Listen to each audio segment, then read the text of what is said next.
Hi, how are you, Aria? So great to see you. Thank you. How are you? Good. Thank you so much for joining us today.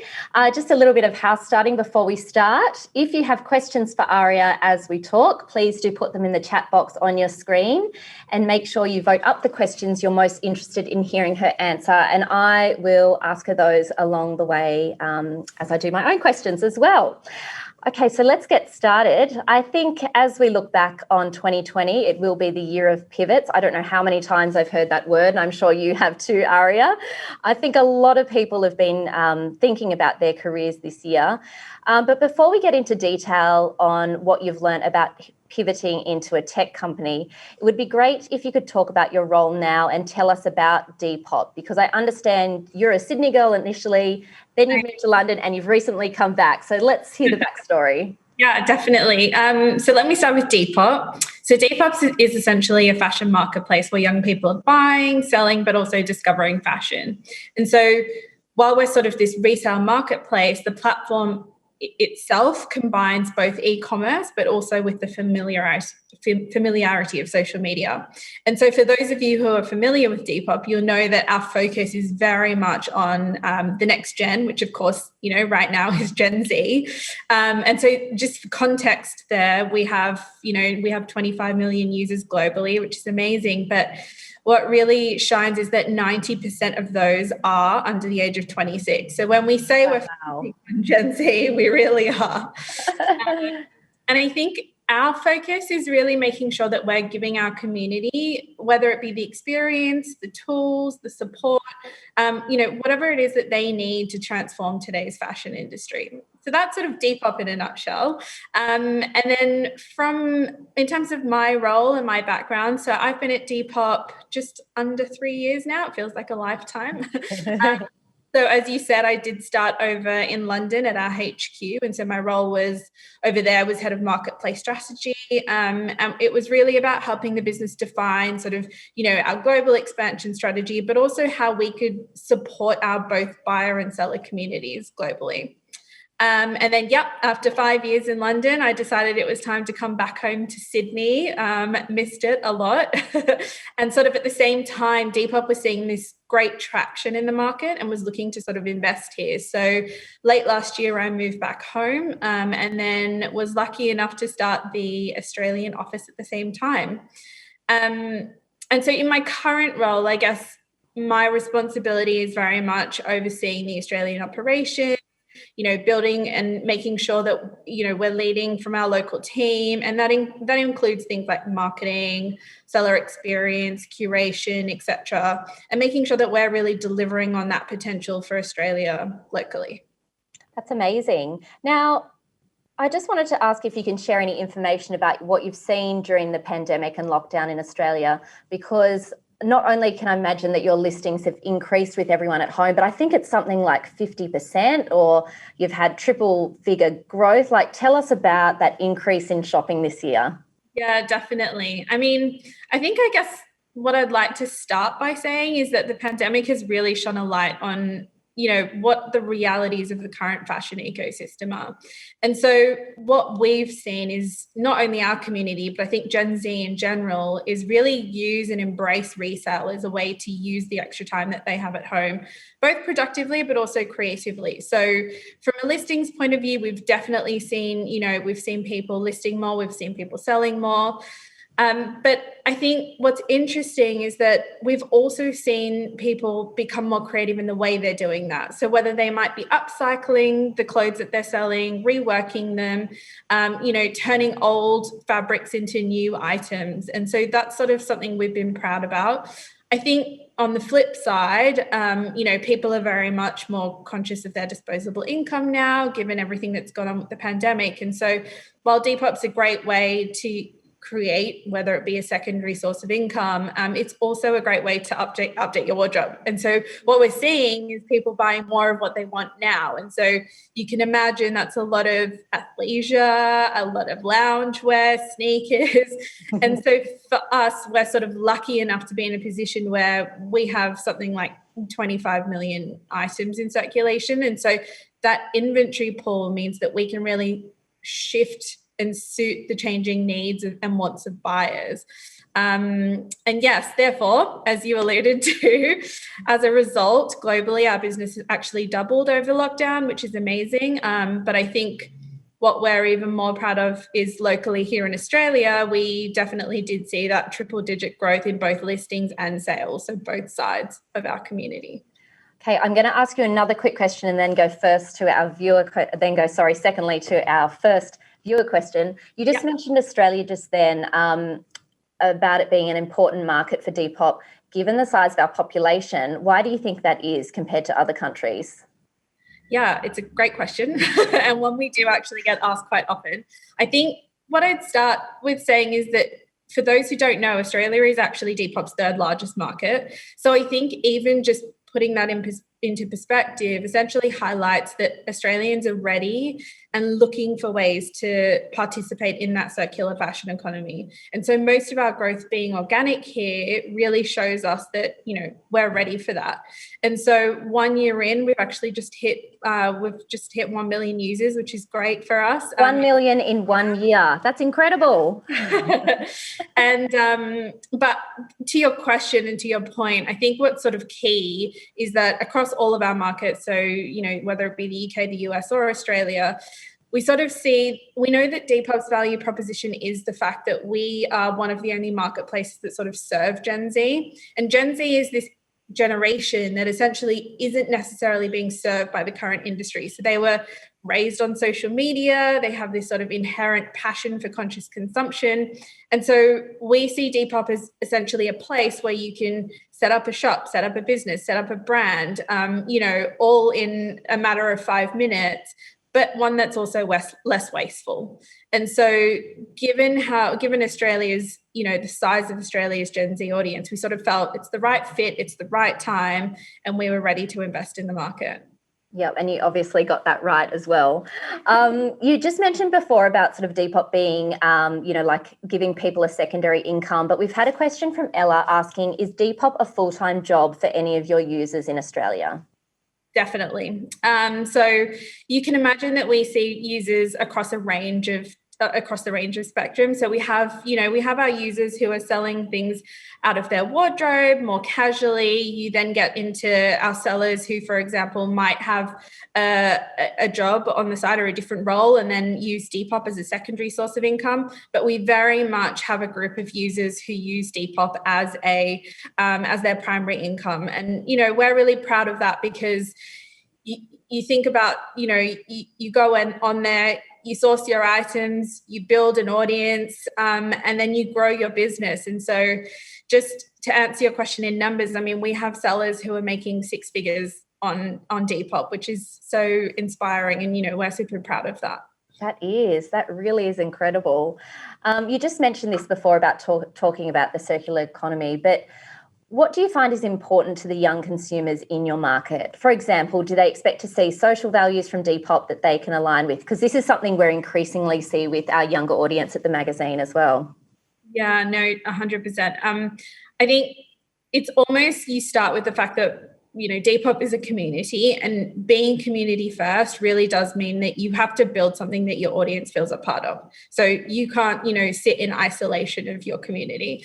And so that's not just about anticipating what they might want or who they are. It's also making sure we understand what they value. And so being genuine, authentic, credible, those are all words we hear a lot, especially in relation to Gen Z. So sustainability, for example, we know that while by extending the life of the items on Depop, we are creating less waste. But on the flip side, we're also making sure that, it's not just about the output of our business, it's also about how we can bring that into everything we do internally. Similarly, I think for diversity, equity, inclusion, we know that sort of from all of the recent events that have been going on, not just in the US, but globally, I think many of the conversations we've had with our community are around the fact that we can do more to really represent those communities on Depop. And so we've sort of said, okay, how do we commit ourselves to represent those on Depop, whether that be internally by supporting businesses owned by those underrepresented communities, or externally through, you know, for example, our campaigns. And lastly, I'd say is probably entrepreneurship. So again, speaking back to the previous question, we want our community and we want our sellers to succeed on Depop, and we want to make sure that we're making it as easy and as convenient as it is for them to do so. So speaking back to that, you know, we do have those sellers who are making, you know, their primary income is Depop. That's fantastic to hear. Now let's go back a step and talk about you. Before moving to Depop, you worked in management consulting, which is a theme that I see coming up a lot with speakers at Vogue Codes. And it's so interesting to learn the skills that people sort of learnt, you know, along their career path. What were the most important skills that particular experience gave you? I mean, consulting gave me a lot of great skills, and I'm sure you've heard all of them before. But I think if I really had to boil it down to one word, it's essentially a really easy one. It's data. So I think, you know, we're working in these industries that are changing, and there's no precedent for a lot of the things and the problems that we're solving for. So almost being able to use that data to inform that thinking, to solve those problems has been, you know, so critical for me in succeeding in a lot of my roles. As a consultant, you also work across, you know, a number of different projects, you work across a number of different industries. So you not only learn to be adaptable, which I'm sure is a word we've all heard this year, but it's also understanding how that data can be used in different scenarios, in different industries. And so if I had to really sum it up, I think, you know, we know today's economy is data driven. So being able to analyze, interpret, and use that data to drive those decisions, I think is probably one of the most valuable skills you can build, not just for now, but in the future. So when you thought about moving into a fashion tech startup, did you feel confident that you had the right skills, or did you look to supplement your skills or experience with some others? Yeah, no, this is a great question. I think for me, a lot of my confidence when I'm sort of starting a new role is really about building trust. And so what I was able to do was take those skills, for example, analytics, data, and apply that in my role early on. So, you know, when I joined Depop, which was a tech company, my focus was really jump in, try and identify opportunities and build that trust with the people I worked with. On the flip side of that, there is always a learning curve. And so, to be honest, it's a big part of why I think I was attracted to a role at Depop. And, you know, you always have to keep learning. But an example for me at Depop specifically was that I had never necessarily worked really closely with product and engineering teams. And so, you know, it's a completely different way of working. So a big focus of mine was, you know, understanding their ways of working, understanding their language, making sure that I really knew how their teams worked so that I could do my job successfully. So I'm sure a lot of you listening already know how to do this, but, you know, a personal goal and objective for me was that I learned how to code basic SQL at Depop. And it doesn't sound like a lot, but to me, it was almost like one of those things that I set myself and was able to do. And I guess what I want to end on is that you don't need to always have all the answers. So I was lucky enough to be in a leadership position where I could bring the right people into the room as my team and be able to use their voice and their expertise. So working, you know, it was my first time sort of working for a company that was solely focused on Gen Z. And so making sure that I could hire the right people who either understood or had worked with Gen Z or were Gen Z themselves, so just part of the generation, was really key for me in building that confidence. Yeah, I've got a second part to that question as well. About confidence can be hard to find when thinking about career move to something new, like what you did from moving from management consultancy into this new role.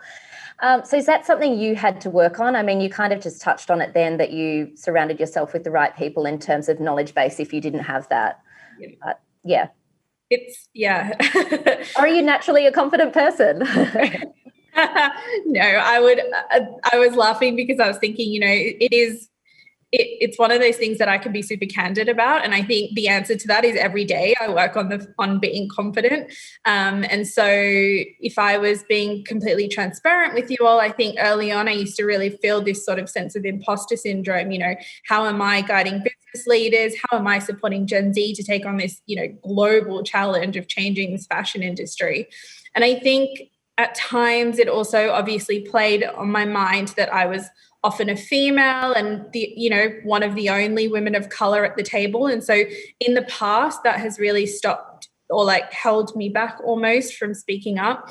But a couple of things I learned. I think the first is, if you're ever feeling that way, you got the role, you demonstrated something that showed them that you were ready for that. So that's the first. But I think I've also learned that the best solutions are those that come and are made up of different perspectives, different opinions. And so that helped me carve out essentially a space for where I sat at the table. And so it was that, but then combining that with sort of surrounding myself with peers and people who supported me in bringing out that confidence was super critical. And I guess leading on from that, I always stand by getting the support and help you need. So, find a mentor, find a coach, find a sponsor, find people who are going to help you realize those objectives and those goals in your career. Yeah, absolutely. And what you said about imposter syndrome, I know a lot of people do feel like that at some point in their career, myself included. But I'd love to jump to another viewer question now. What advice do you give to other people of colour who hope to be role models for the younger generation? That's a great question. And it's also something that I've had to think about as I've progressed in my career. So in the early days, it was very much, how do I find the right opportunities? How do I speak up? How do I feel confident? And I think as I've started to transition more and more into leadership roles, I think what I'd say is be available and be there for the people that need to. So if there is anyone who would love to speak to me about my experience or, how I've got to where I am, I'm always open and available, because I think hearing other people's experiences and knowing that there are opportunities out there are the biggest thing that I would have liked to know when I was starting out my career. So it was almost that fear of, are there roles available for me? Is there a space for me? But if I had known, and, probably part of that is on me doing more of my research, that there really are, then it gives me that opportunity and that confidence and that strength to do that and go out and find them. So it's a big one for me, I talked about mentors and coach, be that person for those younger women who are looking for those opportunities. Yeah, I think when you're starting out in your career as well, don't be afraid to ask and have coffee with people. I've had people contact me and I always say yes, because I was that person asking other people for coffee, and you just sort of pay it forward. When you've had that guidance yourself, you're more likely to pay it on as well. And I think that's just a really, you're setting up a positive chain of communication. Exactly. And hopefully one that can then continue, Exactly, yeah. That, and we can all. Now, Depop was founded by Simon Beckman, but your global CEO is a woman, Maria Raja. What's your experience of female leadership? And I know there is some incredible stat about, female CEOs with male startups. So could you explain that a little bit for us? Definitely. I can start with that stat. I'm going to say it's a difficult one to share because it's quite alarming, but I think hopefully puts our position in perspective. So roughly 5% of startups with men on the founding team have a female CEO. So I think, with that as context, Maria's leadership has been so inspirational, not just for me, but I think also for all the female leaders at Depop and outside and beyond. And I think what's inspiring is that you've got someone who can be so passionate about her career and also about Depop, but equally about her goals outside of work. So, not a lot of people know that she's a working mother of 3. And what's amazing about that is it really does make you feel possible that you can have both in a world where we almost think that, it isn't and you have to make a sacrifice. Absolutely, you do not need to do that. And I think so, therefore, having a lot of those role models and those allies across the business has been motivating for me. But again, in relation to the question that was asked previously, it also then helps me understand how I can then inspire that sort of next generation of women to succeed as well. Is there any advice you give to younger people thinking about their first career moves in terms of deciding what path to follow, say, for example, out of university or in their first sort of one or two roles? Yep. Let me think about this. I think I probably boil it down to three things. The first is, once you know what you're passionate about and what you want to do, make sure you do your research. So look for high growth industries, understand where demand is coming from, what are consumers looking for. So one example is there's obviously been a big focus and a push on, tech and STEM industries. And so for me, as an example, I moved overseas to London a few years ago thinking that a lot of the opportunities in the tech industry were potentially bigger over there. But in reality, I think, that was just that I hadn't done enough of my research. And so that's absolutely not the case anymore. If you look around and you immerse yourself in the industry, you'll actually start to notice all of the opportunities available to you here. Which sort of leads to the second, and I think that's about knowing what skill sets you need to succeed in those roles. So then once you know what you need, find the places that allow you to learn and build that skill set, and therefore sort of your vision for your career in the future. And the last, and I think most important, is that something, if I could go back and tell myself, I would almost remind you that your career is not defined by your first job. There is a lot of pressure to get it right the first time, but it absolutely does not set the tone for the rest of your career. So I think making sure that you choose your role or your job based on how it aligns with what you think you want, but then give yourself that freedom to sort of move on to bigger, newer challenges as you continue. So I've got a question from Stacey, which kind of follows on from that one. We just talked about young people going into their sort of first few roles, but can you still make it in this industry if you start later, like in your late 20s or early 30s? Definitely. So an example, I can give you probably two examples. I have myself, I know I started out in consulting, but I think at some point in my late 20s, I sort of said, actually, I'd love to look into tech and I'd love to look into fashion. And so Depop was a great place, but that didn't mean that sort of, a big worry for me was I'm not Gen Z and I'm not young. How do I make it there? But I guess it leads to a lot of the questions that we've had previously around understand your strengths and what skills you can bring to the table. Because as I said, different perspectives and different opinions are what make the best solution. So it's almost what you need to do is leverage that and be able to then take that into whatever role or whatever passion or whatever industry you're looking for. And to your point, Jess, don't be afraid to have coffees because, another example for me is my team, for example, not all of us have followed traditional pathways or traditional routes. There are people who are Gen Z in my team. There are people who are not. There are people who have come from a traditional background. And then, for example, our curator, so her background is in acting. And it's almost as though each of those brought different skills at the point in time in their career that was valuable to Depop. So don't be afraid that it's too late because it is not. You've gained a lot of experience up until now that you can use in those roles. Actually, that reminds me, you told me about this this member of your staff who was an actor, and there's something very interesting about your hiring process that you told me about. Can you share that with the audience? No, I definitely can. It's I love sharing this one. So, at Depop, a big focus of ours is making sure that we're encouraging different experiences and backgrounds and perspectives. And so what we do is we actively try to remove that unconscious bias from our hiring and making sure that, you don't have to have a traditional route to get there. So an example is that I would typically set questions for candidates that they would then answer. And I would sort of see those responses before I even get to CVs. And then once I get to see these, I would essentially be able to see and focus on the experience of the candidate rather than it being education based or name based or, any of those other details. And so while that's a way for Depop to embed our values around diversity and equity and inclusion, I hope it also essentially acts as a reminder to you that there isn't one pathway to your future. Yeah, absolutely. I love that story. Sorry, I just had to include that in there.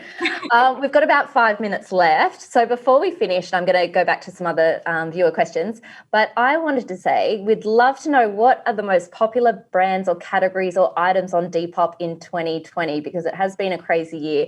Are there any trends that we should know about? I mean, there are lots of interesting ones.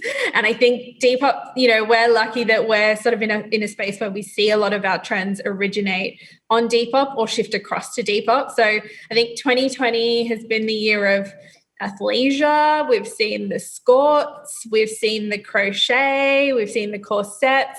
But I think if I had to sort of think about two at the moment that really stand out for me, the first would be kidcore. So those are essentially styles and items that, in a nutshell, let adults be kids. So it lets us have this sort of soothing essence. So think, colorful, painted clothing, beads, a lot of DIY. And the second is dark academia, which I'm sure all of you have heard of. What is dark academia? That sounds awesome. In short, if you think a literature student or English professor at Oxford. Okay. All right. I'm going to Google this later. I want to see some inspo. We've got a question from Carly just on fashion. How do you think fashion will change in the future? I think, it's already been changing. And so a big part of what we sort of talk about at Depop is the fact that the current fashion industry isn't going to be sustainable, given that a lot of the things that we talk about these days around waste, diversity, inclusivity. And so what we sort of see is that we've got this generation that's driving this change. So it is much more led around the values, around, conscious consumption. I not only want to feel good about my purchase, but I also want to make sure I'm participating. And so I think that you almost then get this complete transformation of the industry where not only new players or resale players are changing their ways, but it's also the traditional players in fashion. So you've seen a lot of brands engaging with resale. A perfect example is, so we worked with Selfridges last year, who was obviously a very traditional retailer. And it was really about making sure that we're creating a space for that resale and that, secondhand category. Another example is Ralph Lauren. We did sort of a collaboration with them last year, and it was about finding archival pieces from their old collections that, it was about bringing up the story of when they sort of came, but at the same time, it was solving for this problem of waste, get people involved in the brands in different ways. So I think we're going to be seeing big shifts. Yeah, absolutely. And it's something we're obviously seeing as well. And it's, it's not a doom and gloom. It's an exciting time to see where the fashion industry, will go from here as well. Exactly. Okay, I've got time for one more question from Izzy. As someone graduating this year to a very unstable job market, what is your advice for getting a foot in the door, even if there is no job advertised? Because obviously it's a very different market from, say, you or I when we first started our careers. Yeah, no, 100%. My first is going back to do not be afraid to reach out to people. 50% of my team were from people reaching out to me or for Depop, telling me why they're, for example, interested in working for Depop. So don't be afraid, because I think the biggest thing for brands and for companies is they want people who are passionate about it. If you do, on the flip side of that, I think thinking about the fact that you are looking for things, almost leading back to my my sort of advice around doing your research around those high demand, high growth industries. So know what aligns with your passion, but also what is growing in the market, and then make sure that you're sort of building those skill sets that are going to help you to succeed in those roles. But I stick by, please reach out to anybody that you want to potentially have a role at, because they'd love to hear from you. Yeah, totally. All right, I'm going to sneak in one last minute question. Aria, what do you love most about your job? Oh, Doing Vogue Codes. It's definitely up there. I hope it doesn't sound cliche, but when I started working for Depop, a lot of our employees were also part of our community. And so it created this sense of, it's almost amazing to have a product that you work for this company that has a product where your employees are also users of that. And so it's one of those things where it's like you're just passionate about what they're doing. And so seeing our community grow and seeing that happen in real life, and especially this year, being able to support, it's always a bit bittersweet talking about our growth in the market, but in reality what we see is that that's actually supporting our users, and that that growth is also driven by our community. Yeah. That's so amazing. We've sadly come to the end of our time, and I'm sorry we couldn't answer all of your audience questions. It's been so wonderful learning about your career this afternoon, Aria. Thank you for all the advice you've shared. There are so many amazing takeaways and practical pointers that I'm sure our audience will really appreciate. So thank you so much, Aria. We appreciate it. Much. Thank you.